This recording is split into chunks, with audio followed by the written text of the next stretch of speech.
Okay, this is a short tutorial on how to use the Survey123 app for opportunistic sightings for monarch butterfly and bumblebees for the Utah Pollinator Pursuit Citizen Science Program. So this is a mirror of what's going on my cell phone, so I'm going to go ahead and find my Survey123, opens it up, and you will find your successfully downloaded Survey123 Utah Pollinator Pursuit survey forms, and we'll click on Collect. And here we are, just in the name of time, I'm going to type in my initials only. I work for the Utah Department of Natural Resources.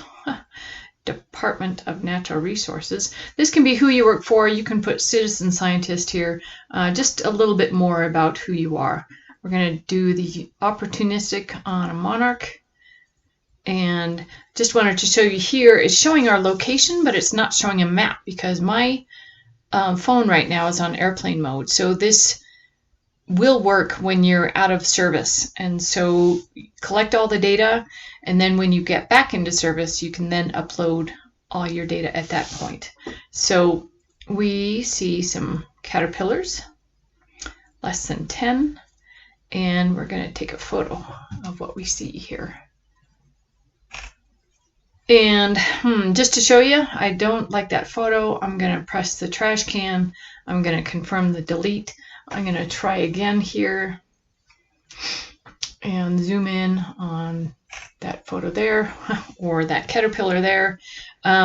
You have 3 photos that you can take. If you feel you got it in one, that's great. If not, you can press on that arrow there, and you can see 2 of 3. So then you can try again and take another photo of that one, and then you have another one there. So you can take 3 if you want. The other thing you can do, you can press that file folder on the right side. It will take you to your photos that you've taken, and you can choose one, and that will upload that into your into the Survey123. So a little bit about the surrounding area, just again give us a little bit of information about the site overall. I'm going to say we're close to an irrigation ditch, and that there was some mowing recently. And then what really helps us is what other flowers are in this site that the monarchs might be able to nectar on. So here we have the Indian paintbrush, which is a lovely flower that they can nectar on. Again, you can take up to 5 for the flowers in the area. So I'm going to again press on that arrow, and we're going to take another photo of, there's some woods rose close by, so we're going to take a photo of that. And this, the Survey123 sort of jumps you around when you take the photos, so just page up or down in terms of where you need to be. So it gives you 5 photos. If you have 5 photos or 5 different nectar sources in your site, then by all means take good photos of them. If there are only 2 or 3, that's fine. If there are more than 5, I would suggest just taking the 5 that are most abundant. Habitat photo. This is my habitat for the time being. I'm going to take that photo. Again, it sort of pushes you around.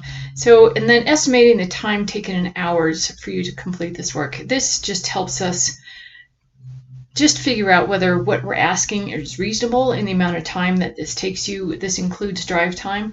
This also will give us a good idea as to how much time and people power this takes to gather all of this data. And notes here, anything you feel is pertinent to your site, go ahead and type it in here. Then you can click on that done, click on the check mark in the lower right. We'll say that you're offline, that's fine. Again, it's stored on your phone until you upload it when you get back into service. So I'm going to click on that, and that is it. So quickly though, we're going to go back in, and we're going to go back into an opportunistic bumblebee sighting. So we're going to go opportunistic, bumblebee, and again, bumblebee photos. We're going to take a photo of a bumblebee. And again, make sure to press this arrow so you don't overwrite any previous photos that you took. The other thing for bumblebees that can be done is if you take a video, sometimes that's easier to follow a bumblebee around, then you can take screenshots of that video if you think it's going to be a better photo of that bumblebee, and then you can upload it from your files here. Again, that file on the right side there, you can upload it from your phone. Here is your best guess as to what bumblebee you might be seeing. These are the body segments and the colors that you might see. Take your best guess, and if you're uncomfortable doing so, just go ahead and click unknown or uncertain. The bee behavior, whether it's foraging on flowers, if it's resting, or if it's digging in soil, just again helps us determine what the bumblebees might be doing at each of those sites. Then here we have more opportunities to take photos of the nectar resources at the site. There's your location again, and the site information, disturbances, habitat, more flowers if there are more, the time taken in hours, and the notes. I think that's it. Thank you.